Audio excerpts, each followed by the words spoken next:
the start of the Uniroyal Cork 20 International Rally. Last year's winner Billy Coleman and Ronan Morgan with their Rothmans Porsche 911 are first away from the start at Jury's Hotel on Saturday morning. The Shell Oil's Opel Manta of Austin McHale and Christy Farrell follows them 30 seconds later. Number 3 is the Lancia Ireland Rally 037 for Brendan Fagan and Ronan McNamee, a left hooker perhaps a little bit too big for this particular rally route. Canturk's AJ Keating and Fergus Connolly take the ex-Bertie Fisher Manta 400 off the ramp. It's their first outing in an international event with the car. Coleman with the Porsche leads them through the first of 21 stages. The man from Mill Street was hoping to add to his victory in Donegal last June.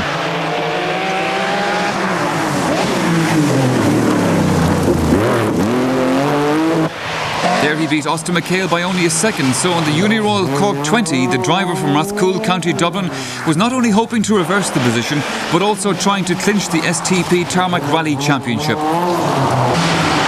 AJ Keating's objective is to drive for a safe and hopefully high finish.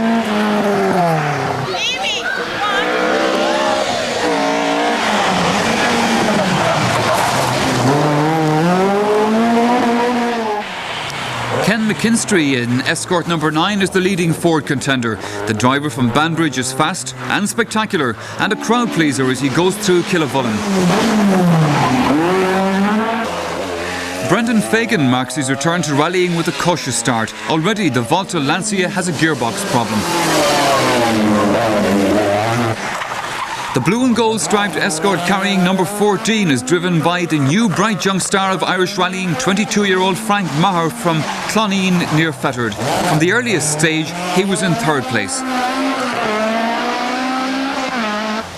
The leading Nissan 240 RS is driven by Belfast Dan Daley, while Pat Dunyan from Ballybofey is one of the first to hit problems with his Sunbeam, a rear wheel puncture. Welshman David Appleby in the big Rover is caught on stage by England's hard-charging Ian Donaldson in the Sunbeam. And another to have early rally problems is Barry Duggan of Mill Street in his Escort.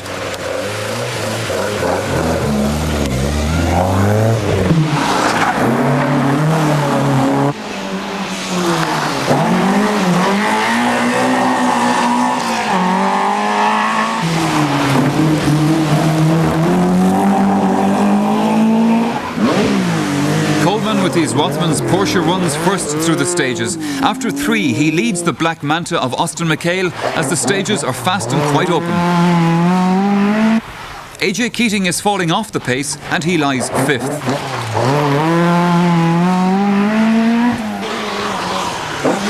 McKinstry burning up the rubber. He's had clutch problems and a puncture. He's 4th, while Brendan Fagan is 6th. Frank Maher has settled into 3rd place. Let Coleman and McHale set their own pace, he thinks rightly. James Cullen, still in the top 10, is slowed with a collection of problems. So at the end of day 1 and 12 stages in North Cork, the crew still running head back to Cork City. Billy Coleman leads Austin McHale by 69 seconds, with Maher, McKinstry and Keating making up the top 5. Coleman sums up his position. Yesterday went very, very smoothly for us. The stages were really good for the Porsche and we had no problems. The car ran like an absolute train, and today now we would just keep our fingers crossed that it'll be the same story. But there's been a lot of rain overnight, so we're going to have to change our tyres this morning and keep the pressure on. We have a slight lead. It's not a huge lead by any means, but we'll be trying to keep it or increase it slightly maybe. Well, Sunday's 9 stages are in West Cork. It's claimed that they suit the Shell Oil's Manta rather than the Rothmans Porsche.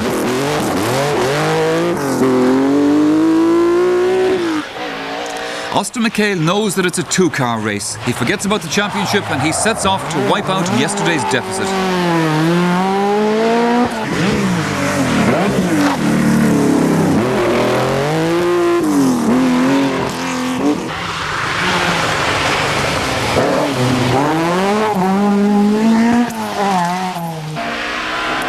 Frank Maher punctures a back tyre and he leaves the stage temporarily to change wheels. So now Ken McKinstry moves up to 3rd in his Escort.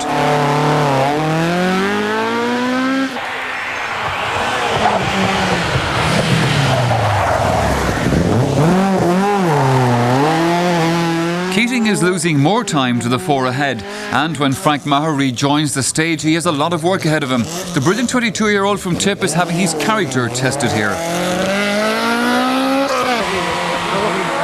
James Cullen's Escort is jammed in third gear. It's costing him dearly, and Brendan Fagan joins the list of retirements.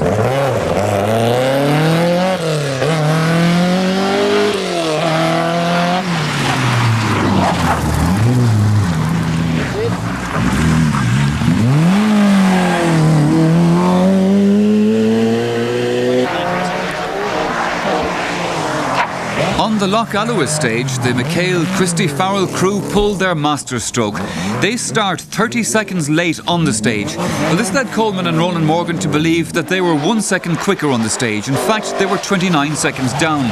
But Billy Coleman was not to find out the bluff until it was too late. He was misled by a piece of gamesmanship.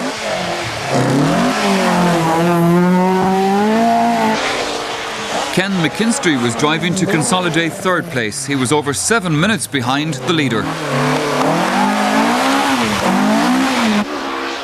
Frank Maher tried to catch the Banbridge driver and became a little ragged in the attempt, but he's a star in the making and surely a leading contender for the STP Merit Award of 85.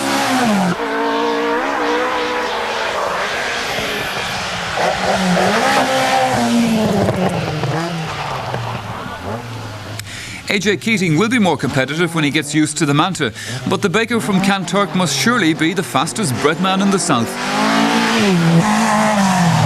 Dan Daley, despite having to change the Nissan's gearbox, is still 7th overall. Coleman finds himself on wet roads with slick tyres. He loses the lead, but neither he nor his team is aware of it. He thinks that he can, as he's done so often in the past, pace it.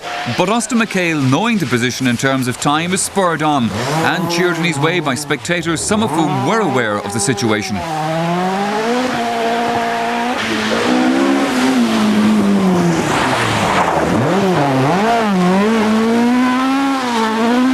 McKinstry is as spectacular as ever, and Frank Maher is not far behind.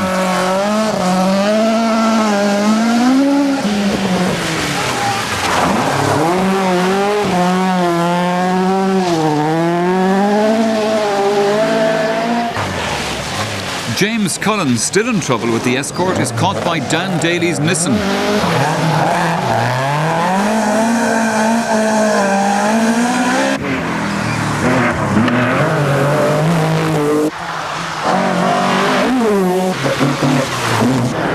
Billy Coleman is on the last stage. He's in second place, but he still believes that he's leading. Somehow he's been misled.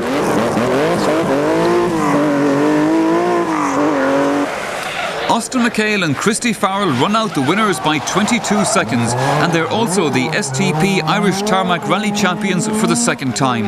It's a win that the Opel team driver will be reminded of for many years. And so then, after Donegal and the Uni Royal Cork 20, it's 1-all. Third for Ken McKinstry puts him second in the championship. Frank Maher slip-slides his way to fourth, a repeat of his performance in Galway last February. The Uni Royal Cork 20 rally is now over, but for the prize giving and the chat. Coleman went to the finishing ramp still thinking that he'd won, in fact, but of course he hadn't. And for rally followers, the length and breadth of Ireland, there will be the McHale-Coleman topic to discuss. There are many versions as to what happened on Sunday last in West Cork. Their next meeting should be in the Carling Rally of the Lakes in Killarney in December, and certainly who'd miss that?